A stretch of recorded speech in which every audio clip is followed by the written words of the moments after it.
المجتمع المدني وإسهاماته في بناء المجتمع، مع الجمعيات. إعداد وتقديم بن عامر سحنون.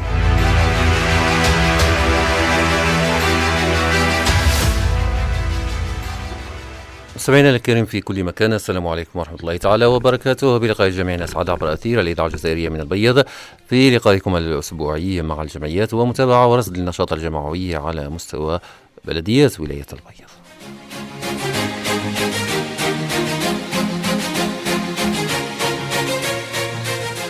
لقاء اليوم نستضيف فيه ضيف جمعوي من بلدية بريزينا، نشيط ومعروف بنشاطاته الفاعلة والمستمرة طيلة العام. نتحدث اليوم عن فوج المجد للكشافة الإسلامية الجزائرية ببلدية بريزينا.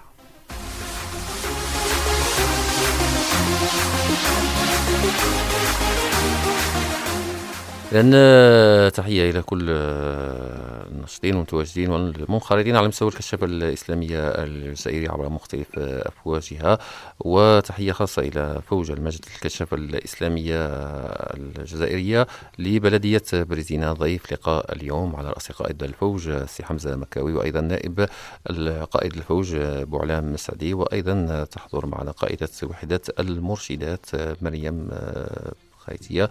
وهذا هم ضيوف لقاء اليوم. نتحدث عن نشاط فوج المجد للكشافة الإسلامية الجزائرية النشط على مستوى بلدية بريزينا. سي حمزة مكاوي، مرحبا بك، نشكر على الحضور والتواجد معنا في هذا اللقاء، لقاء مع الجمعيات. أكيد مجد الكشف غني عن التعريف ومعروف على المستوى المحلي، وتميز بعديد الأنشطة الرائدة والمشاريع التي يقودها طيلة العام. مرحبا بك سي حمزة. أولا بسم الله الرحمن الرحيم، والصلاة والسلام على أشرف المرسلين. أولا تقدم بالشكر لإذاعة البيض على الاستضافة وعلى حسن الاستقبال. كما هو معلوم، فوج المجد الكشفي أحد الجمعيات الناشطة ببلدية بريزينا، وله إسهامات كبيرة جدا منذ تأسيسه سنة 2019. يعني كان جمعية قبل وأسسناه كفوج كشفي. عندنا إسهامات كبيرة في البلدية والولاية وحتى وطنية. نعم، أكيد هو معروف بنشاطاته العدة والمختلفة. خلال هذه الفترة الصيفية هناك عديد النشاطات التي يقودها فوج المجد للكشافة الإسلامية. نتحدث عنها بشكل عام ثم نفصل لهذه الصيفة كأجندة كبرنامج لفوج المجد للكشافة الإسلامية الجزائرية ببريزينا.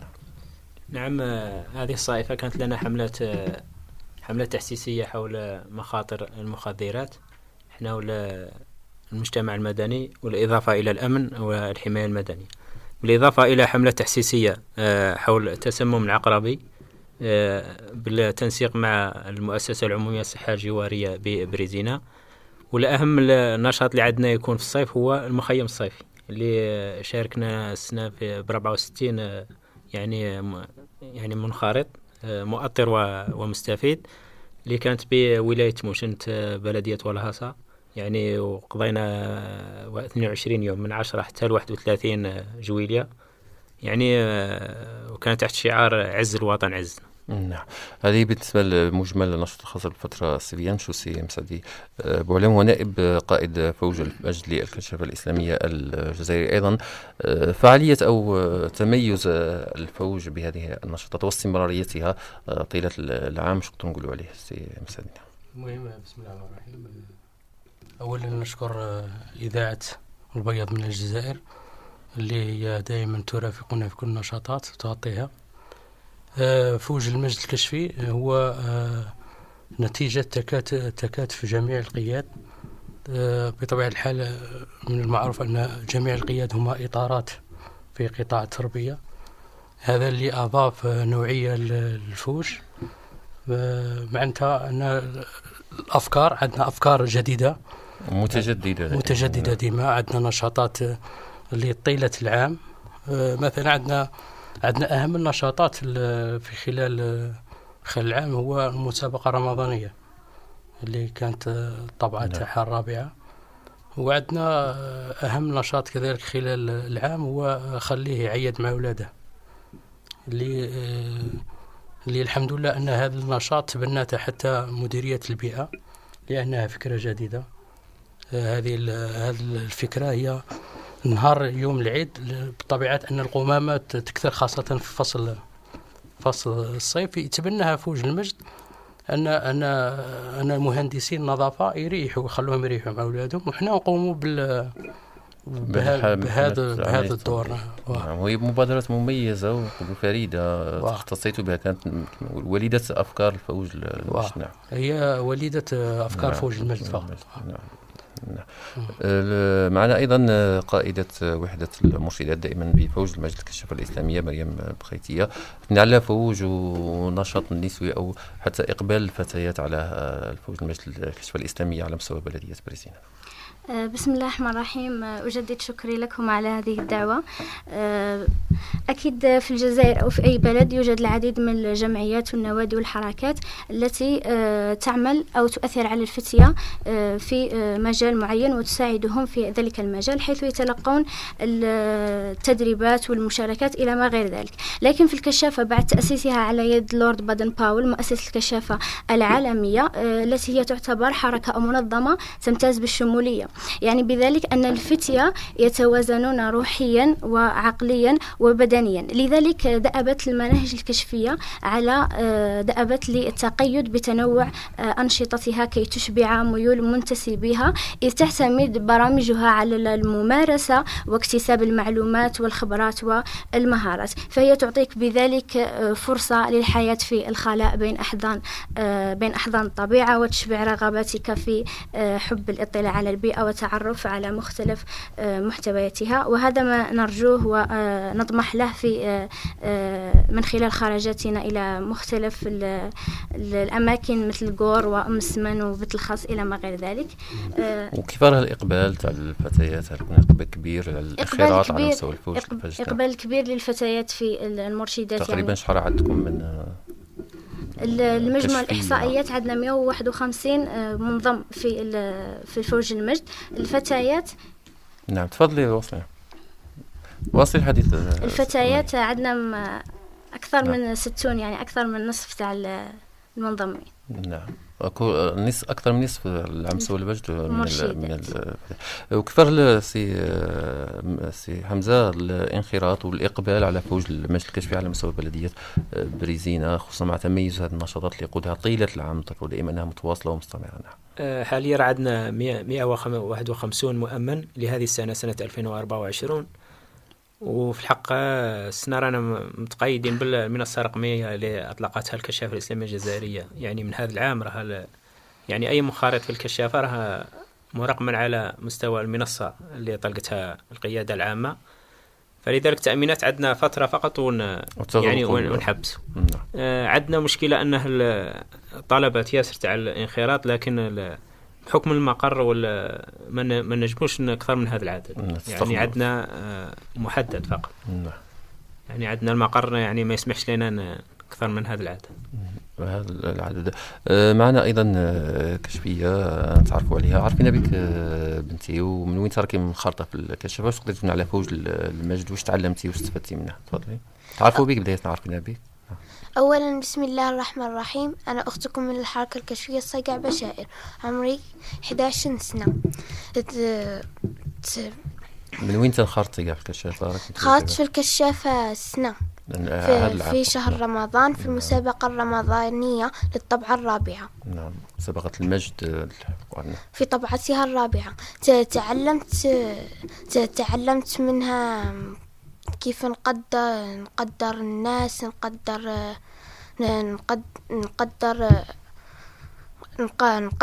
الكائنات اللي خلقها ربي. تعلمت فيها أشياء ياسرة. هذا نشكركم. نشكركم على استضافتنا هنا عندكم. نعم، مرحبا بك وكنتمنى لك التوفيق في على مستوى فوج المجلس الكشف الإسلامية. كان تحدث سي حمزة عن عديد الحملات التحسيسية اللي تشمل عدة مجالات سواء بيئية حتى اجتماعية. كيف راه واقع هذه الحملات من ناحية فعاليتها في الميدان ونجاعتها لتحقيق أهداف اللي عموما تنضوي من أهداف العام الكشف الإسلامي الجزائري الخاصة بالتنشئة على روح المواطنة والحس المدني؟ نعم مستعدين. المهم فوج المجد تبنى عدة حملات سواء كانت تحسيسية ولا تضامنية ولا حتى إنسانية. عندنا حملات تشجير والنظافة. مؤخرا كتعرف حملة على مستوى الواحة اللي نعم كيف كان هناك عاونكم فيها على مستوى الواحة ومستوى بلدية بريزينا وبريزينا الجديدة. نعم. وكيف كانت تجاوب المواطنين أو الساكنة على مستوى هذه الحملة؟ يعاونوكم فيها، يشجعوا هذه المبادرات، يحافظوا حتى بعد ما نهاية الحملة التنظيفية على جمالية المحيط؟ احنا الحمد لله بدون فخر أي حاجة يتبناها فوج المجد تلقى رواج من خلال المجتمع وحتى السلطات المحلية والعسكرية والمدنية يوفر لنا كل الإمكانيات، لأن فوج المجد هو نقدر نقول هو المتنفس الوحيد في مدينة على مستوى المنطقة. قلنا عندنا حملة تشجير والنظافة. حملة التشجير تكون على مستوى مقر الدائرة ومقر البلدية وحتى على مستوى الدائرة. والنظافة تكون معنى الدائرة تقصد بلدية الغاسول، بلدية كراكدا. وعندنا حملة النظافة تكون على مستوى بلدية بريزينا، لأن الإمكانيات ما تسمحش لنا باش نخرجوا خارج مقر البلدية. نهتم الكثرة بنظافة الواحة، لأن نحن نعتبر بلي بريزينا بدون واحة لا تساوي شيء. وكيف خصوصا على مستوى الواحة عملية التنظيف اللي قلتها مؤخرا، وما مدى ربما تعاون المواطنين أو الساكنة في هذه الحملات التنظيفية وحتى يحافظوا دائما على المكتسبات التي تتحقق بعد النظافة؟ كنت ربما كانت من بين النفايات الهامدة أو مخلفات البناء اللي منتشرة بزاف على مستوى الواحة. كيف عملية النظافة فرت، وأيضا هل حققت نجاعة ونجحنا؟ الحمد لله. يامس كانت عندنا حملة نظافة في الطريق الترابي المحاذي للواحة. يعني كانت هناك مخلفات، خاصة المخلفات الصلبة، يعني بقايا البناء إلى آخره. يعني جمعناها وكان هناك مساهمة من المواطنين، ومن هذا المنبر ندعو المواطنين للحفاظ على الواحة. خاصة راها البلدية مخصصة مكان لرمي القمامة المنزلية ومكان مخصص لرمي القمامات يعني مخلفات البناء. فلذلك البيئة راها نظافتها مسؤولية الجميع، فلذلك كل لازم نساهموا فيها. قائدة وحدة المرشدات بفوج مجلس الكشف الإسلامية مريم، كيف تشوفي نجاعة وفعالية هذه الحملات التحسيسية التوعوية اللي أكيد تندرج ضمن السياق العام نشاط الكشف الخاص بالتنشئة كيف تشوفي نجاعة ونجاح الحملات التحسيسية؟ الوقع الساحة كانت تتواصل مع الشابات مع الفتيات خصوصا في هذه الحملات التحسيسية، كاين تواجدين يشاركوا ويتقبلوها يعاونكم فيها؟ أكيد يعني نشوفوا باللي المجتمع المدني عنده مشاركة في هذه الحملة التحسيسية ويتقبلوهم، يعني تكون حاجة عادية، وإن شاء الله تكون عندنا مشاركة يعني أكثر إقبال كبير لهم. نعم. دائما الحديث دائما عن فوج المجد، دائما هناك عديد النشاطات، وحتى راكم وصلتوا للجانب المتعلق بالموسم، الطبعة الأولى، الطبعة الثانية، الطبعة الرابعة، وهذا أكيد دليل على نجاحة واستمرارية هذا المشاريع اللي يقودها فوج المجد. بالنسبة دائما للحملات التحسيسية خصوصا اللي في شقها الاجتماعي، نتحدثوا عن مثلا المخدرات، أو وشكون اللي راهم يعاونوكم أو الفاعلين في هذه الحملات التحسيسية؟ كاين جمعية المجتمع المدني بالإضافة كمختصين اللي يساعدوكم يقدموا ربما أفضل نصائح. بالإضافة إلى كاين الأمن، عندنا الأمن دائما يشارك معنا، عندنا الحماية المدنية، وكاين ثاني في الحق المؤسسة العمومية للصحة الجوارية دائما تخصص لنا أخصائيين اللي دائما يرافقونا في هذه الحملات، يعني دائما حاضرين معنا، ونتقدم بالشكر للسيد المدير المؤسسة على هذه التسهيلات. يعني دائما راح يكون عندها صدى كبير، خاصة مؤخرا درنا الحملة أو الحملة تحسيسية أو الإرشادية للمقبلين على شهادة البكالوريا والبيام. أول خطرة نديروها في بريزينا، يعني كان عندها إقبال كبير جدا، وكان عندها صدى مليح يعني، وشفنا نتائج تاعها في أرض الواقع. نعم.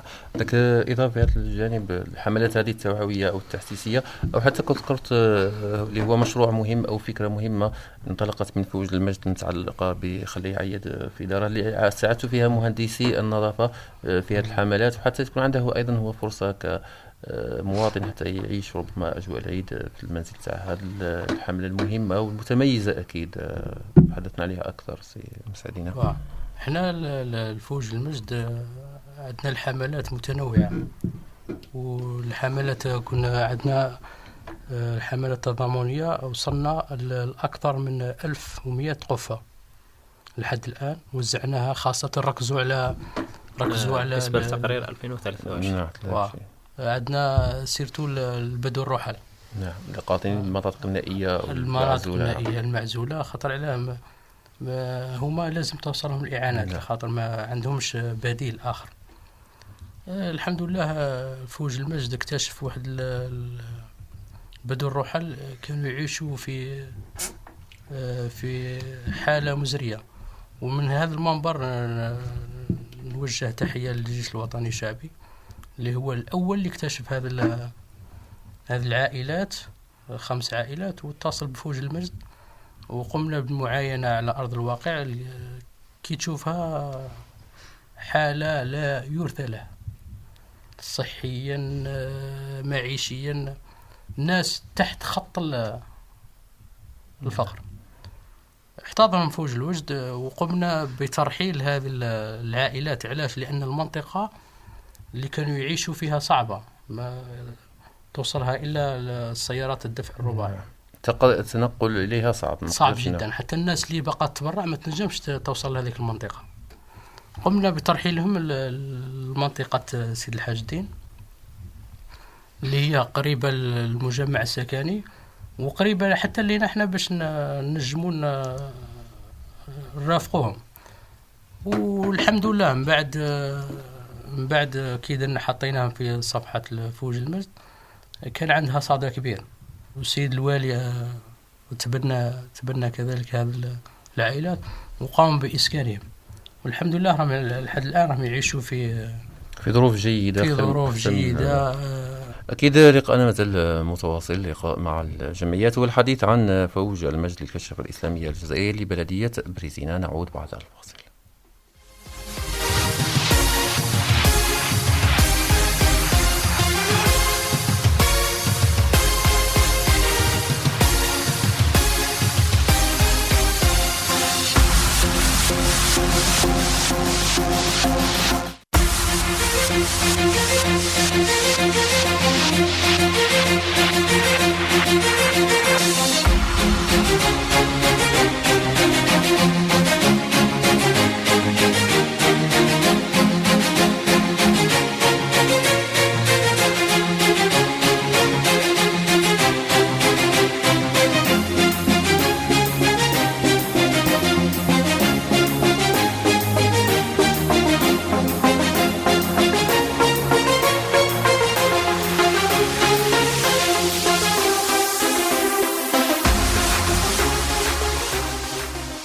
مجددا الترحاب بكم مستمعات ومستمعي الإذاعة الجزائرية من البيض في لقاء مع الجمعيات ورصد ومتابعة لنشاط فوج المجد للكشافة الإسلامية الجزائرية ببلدية بريزينا. ونجدد الترحاب بضيوف اللقاء ومن خلالهم أكيد تحية إلى كل المنخرطين على مستوى فوج المجد للكشافة الإسلامية الجزائرية ببلدية بريزينا.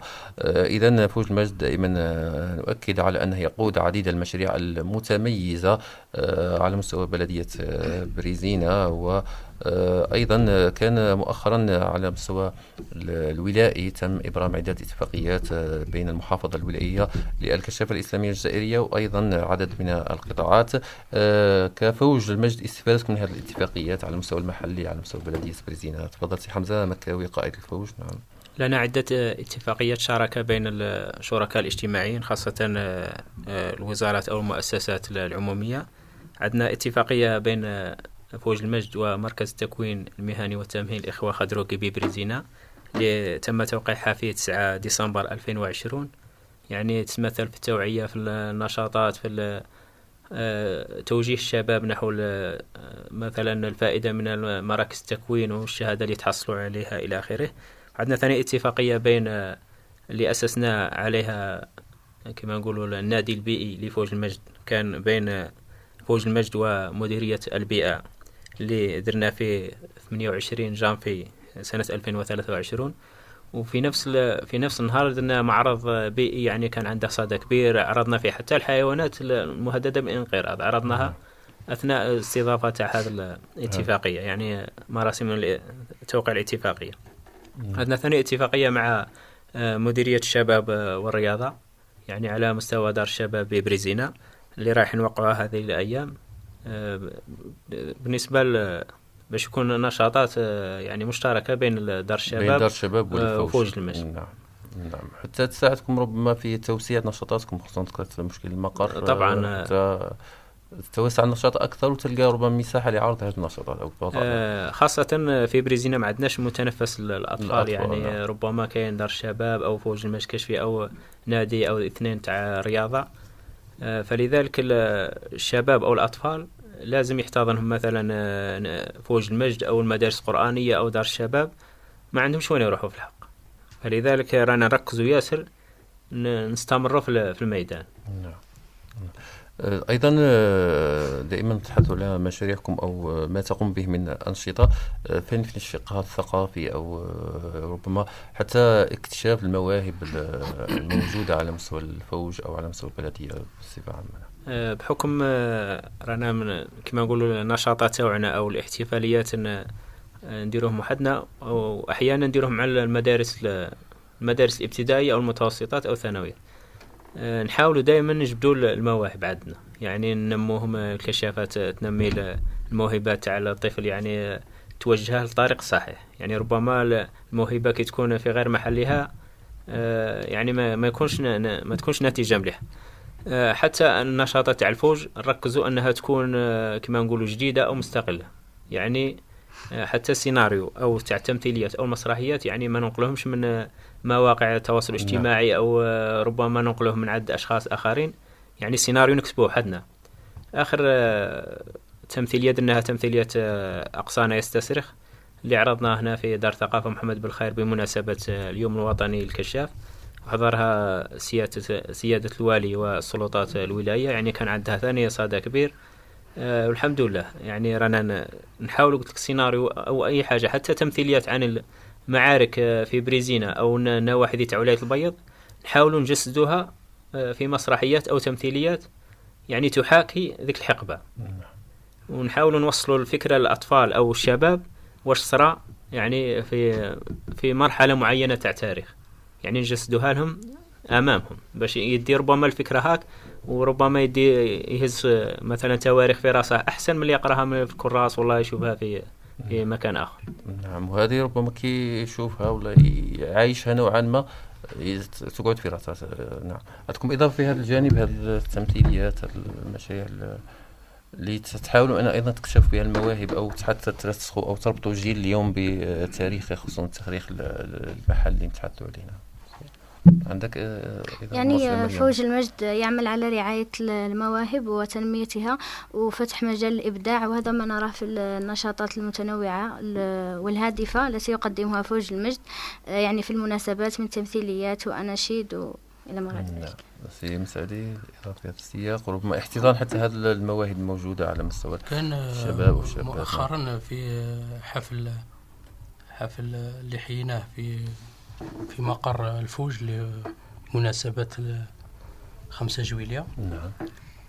كانت مسرحية أو تمثيلية بعنوان الشهيد، اللي لاحظت أن هذه التمثيلية كان بعض المشاهدين حاضرين في الآخر بكاو تأثروا بزاف، معناتها كانت مؤثرة وكان عندها ميساج. الحمد لله هذيك الرسالة وصلت للكبار قبل الصغار، لمست القلوب قبل العقول. احنا هذه الحاجة اللي نسعى لها، أنها نغرس نوع من الروح الوطنية وحب الوطن. شيء رانا بداو يفقدوه صح بعض الشباب. احنا من خلال فوج المجد نحاولوا نحتضنوا جميع الفئات، لأن نشوفوا بلي راه الشارع ما يرحمش. والحمد لله فوج المجد من خلال نشاطاته سواء في مقر الفوج ولا خارج الفوج عندنا مبدأ نمشوا به هو احتواء قدر كبير من الشباب. معنى حتى نشاطاتكم مش مخصصة فقط للمنخرطين على مستوى الفوج، حتى لكل أبناء المنطقة. نعم. بطبيعة الحال فوج المجد منفتح مع جميع القطاعات. نعم. قطاع التربية، قطاع الصحة، القطاع العسكري، المدني، حتى أن عندنا نشاطات مع إدارة سد بريزينة، عندنا حتى مع المحمية. نعم، معنى تواكبوا مع خصوصية المنطقة وما تحتاجه من حركية أو فعالية أو نشاط. نعم. حتى في مجال السياحة، حتى في مجال السياحة، حتى على منطقة القور، كل هذه راح تحاولوا تواجدوا فيها أو تفعلوا فيها أنشطتكم المختلفة. نعم. تفضل سي حمزة قائد الفوج. بالنسبة للنشاطات التي تعرض عبر الفوج، يعني عندنا لجنة خاصة بالنشاطات، يعني أي نشاط لازم يتعرض على هذه اللجنة قبل لا نعرضه للجمهور. نعم. يعني ربما تكون هناك دراسة لهذا النشاط، يكون دراسة النشاط، لازم يكون هادف، يكون الألفاظ اللي مثلا الكلمات المستعملة، نعم، الألفاظ المستعملة، الحركات، يعني حتى اللباس، يعني في كل هذه التفاصيل باش ما يكونش أي خطأ. نعم. يعني أنا نحافظ على القيم الوطنية، القيم الدينية تاعنا، وإحنا اللي ننموه. نعم. فلذلك عندنا لجنة خاصة، يعني هي اللي توافق على أي نشاط. نعم. باش يتعرض. بالنسبة للنشاطات تاعنا الحمد لله عندها حتى صدى وطني. خلال يعني مخيمات الصيفية اللي رانا نديروها، عندنا حفل خاص كل عام نديروه في الولاية. يعني مثلا في عين تموشنت كل عام نديروا فما حفل تحضره السلطات تاع الدائرة ذيك والبلدية، الممثلة تاع الوالي دائما يحضروا عندنا نشاطات في المستوى نديروها لهم، نقدموا لهم تمثيليات، وعندنا مثلا عرض تقليدي، معرض تقليدي اللي نوروهم العادات والتقاليد تاع بلدية أو ولاية البيض. وعندنا ثاني حفلات نقوم بهم في المخيمات الصيفية المجاورة وحتى في الشواطئ، يعني عندها إقبال كبير، وكل عام مثلا يتصلوا بنا باش نرجعوا لهم، لأننا دائما نخلوا الأثر طيب. حتى مثلا المؤسسة التربوية اللي رانا نروحوا لها مثلا ابتدائيات، عندنا مثلا نقوموا برسومات، حملات تنظيف، صيانة، باش البلاصة عندنا مبدأ أن البلاصة نخلوها خير من اللي دخلنا. نعم. نخلوها في أحسن حال من اللي دخلنا.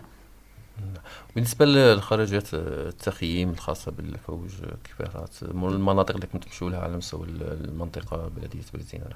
عندنا المناطق اللي رانا نروحوا نخيموا فيها مثلا قريبة، عندنا مثلا منطقة القور، عندنا منطقة أم السمن هذه، وعندنا ثاني مخيمات شتوية مثلا في ولاية غرداية والصيفيات. الشتوية مش فقط في الصيف، لا عندنا دائما مخيمات صيفية وكاين شتوية حتى في الربيع.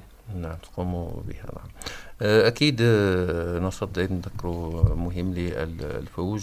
في آخر اللقاء ككلمة أخيرة تقول مرشدة أو قائدة وحدة المرشدات مريم بخيتية في هذا اللقاء. يعني نشكر الإذاعة على هذه الدعوة، وهذا شرف لنا أن نحضر معكم في هذه الحصة. شكرا لكم، ونتمنى نكونوا على حسن ظنكم، ونقدموا الأفضل والأفضل يعني على اللي فات، وجزاكم الله كل خير وشكرا. نعم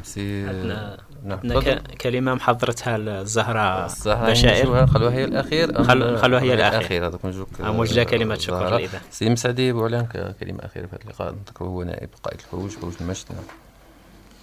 أولا نشكر من خلالكم كل الأسرة الإعلامية اللي راها تغطي نشاطات الفوج، خاصة الرسمية منها. فوج المجد هو نموذج للحركة الكشفية على مستوى الولاية خاصة وعلى المستوى الوطني عامة.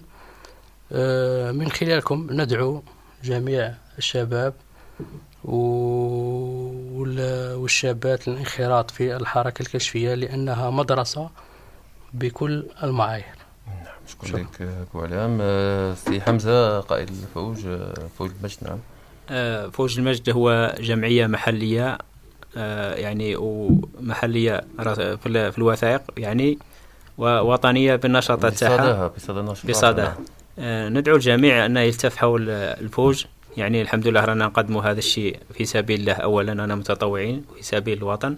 الحمد لله عندنا 34 يعني مؤطر. من بينهم إطارات في التربية، من بينهم مثلا على سبيل الذكر مباركة بالمختار راح عضوة المجلس الأعلى للشباب، راح معنا ثاني قائدة نوجه لها تحية. يعني راح عندنا إطارات ما شاء الله اللي تأطر هذا الشباب وهذا الأطفال. يعني ندعو الجميع يلتف حول الفوج. يعني وثانيا نقدموا الشكر لإذاعة البيض على المرافقة الدائمة، والأسرة الإعلامية نقدموا بالشكر البلدية بريزينا ودائرة بريزينا، حتى السيد الوالي والولاية على الشيء اللي هم التسهيلات اللي هم قدموها لنا. الأمن، الحماية المدنية، الدرك الوطني، جميع الأسلاك، المؤسسات الصحة. بارك الله فيكم، ورانا قاعد إن شاء الله نتعاونوا من أجل الدين والوطن. وإن شاء الله الشباب على الأقل ما خلوش الشاب في الشارع، يعني على الأقل نحتضنوه، لأن الشارع راه فيه فراغ كبير، ولا كمشتوا الفراغ يؤدي إلى نتائج سلبية. نختم معك كلمة الأخيرة لفوج المجد مع الكشفية. زهرة تفضلي. إلى طاقم إذاعة الجزائر من البيض، بسم الله وعلى بركة الله. إن قلت شكرا فشكري لن يوفيكم حقكم، سعيتم فكان السعي مشكورا. إن جف حبري عن التعبير يكتب لكم قلب صافي، به صفاء الحب تعبيرا كل الحب والوفاء، بأرق كلمات الشكر والثناء، ومن قلوب ملؤها الإخاء. باسمي واسم فوج المجد الكشفي أتقدم لكم بأزكى التحيات وأجملها. شكرا لأنكم وقفتم معنا وإلى جوارنا، وقمتم بتغطية نشاطاتنا واحتفالاتنا، وكنتم لنا داعمين. كل كلمات الشكر لن تكفي لما قدمتموه لنا من دعم وجهد وعمل مميز. بارك الله فيكم وجعلكم دوما مصدرا إيجابيا في دعمنا. وأختتم عباراتي بقول رسولنا الكريم عليه أفضل الصلاة والتسليم: التحدث بنعمة الله شكر، وتركها كفر، ومن لا يشكر القليل لا يشكر الكثير، ومن لا يشكر الناس لا يشكر الله. فأنتم الصوت الشجي الذي يصل للجميع بالخبر اليقين والمعلومة المفيدة.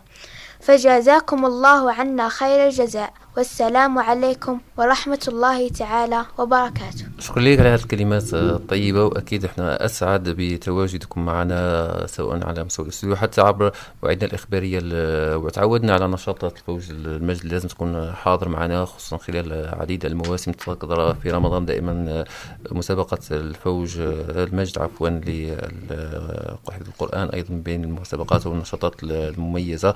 أكيد سي حمزة مكاوي قائد فوج المجد ونائب القائد سي أبو علام المسعدي، وأيضا قائدة وحدة المرشدات مريم، نحييكم ونشكركم الحضور. أكيد نتمنى لكم التوفيق في كل ما تقومون به من أدوار فاعلة على مستوى هذا الفوج، وتحية أكيد موصولة إلى كل المؤطرين أو القادة في هذا الفوج، فوج المجد الكشفة الإسلامية الجزائرية، وتحية أكيد إلى سكان بلدية بريزينا، ونتمنى لكم التوفيق في مختلف المشاريع والأفكار والنشاطات التي يقوم بها فوج المجد الكشفة الإسلامية. إذا نأيتم أيضا مستمعين نشكر لكم طيب وكرم المتابعة. نلقاكم في أعداد متجددة بحول الله من لقاء مع الجمعيات عبر أثير الإذاعة الجزائرية من البيض. تحياتي بن عامر سحنون، السلام عليكم، وأنقل لكم تحيات سيدة عائشة رافقتنا في إخراج هذا اللقاء. دمتم بخير وعافية، السلام عليكم.